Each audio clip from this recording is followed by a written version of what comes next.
Hi, I'm Aron Himmelfarb. I'm an architect. I have a design firm in New York called Auver. Excited to be here for Design Milk to answer your questions for DMTV. Let's check out what you got in here. Did you have an architectural hero growing up? Well, that's a great introductory question. I don't think that I did because I didn't have many interests growing up besides skateboarding. So I didn't really get into architecture until after I was in college.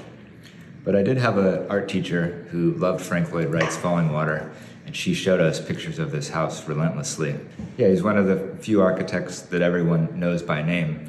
And what's funny about Wright is it's almost unfashionable to appreciate his work, or maybe easy to overlook in contemporary architecture due to his popularity. But as I've grown in my practice, I really find myself looking to his work for inspiration a lot more, maybe with a more mature eye. Currently, we're designing a house in San Diego, which we've been really looking to Wright's Hollyhock House in Los Angeles as inspiration for. So we've designed this house around a water-based courtyard that terminates in a great fountain in the backyard.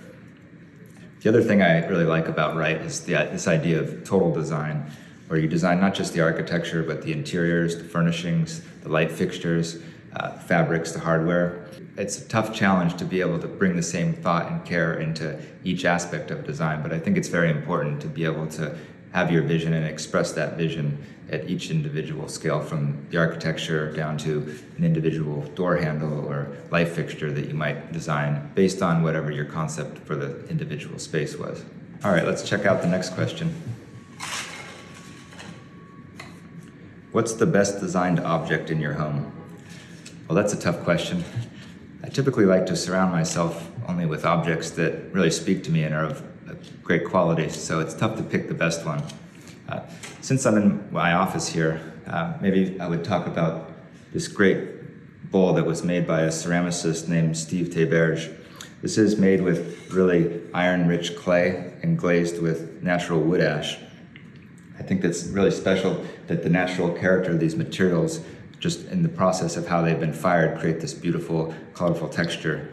And it's actually similar to how we think about using materials in our own work and trying to bring the same sensibility of allowing the natural character of the material and how it's put together to really define the aesthetic of how the material ultimately ends up.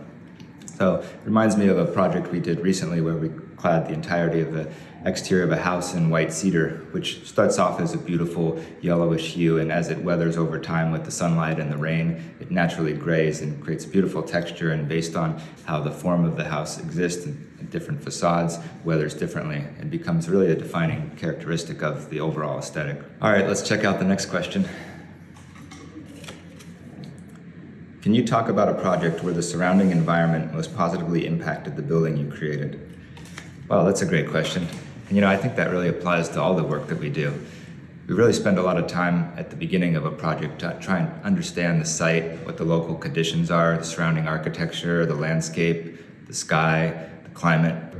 That reminds me of a brewery that we just completed in a very rural location in the Hudson Valley called Lasting Joy.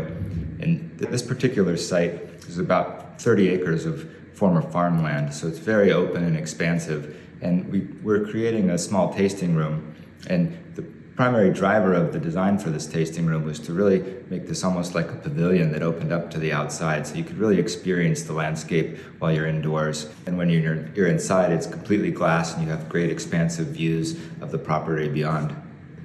Another project where the context really informed what the design was a new resort that we're designing in the Catskills.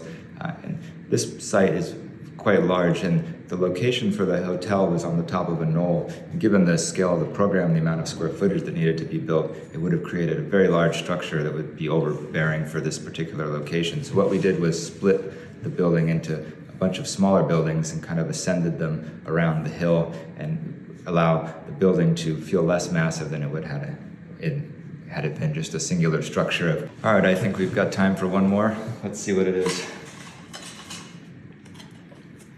Have you built your dream building yet? Well, that's easy. No, of course not. I think that every project you learn something new, and you always have ideas you want to explore on the next ones. And I think that if I had built my dream building by now, it would be time to retire. Well, Well, that was fun. Thanks, guys, for having me. I hope to see you again soon.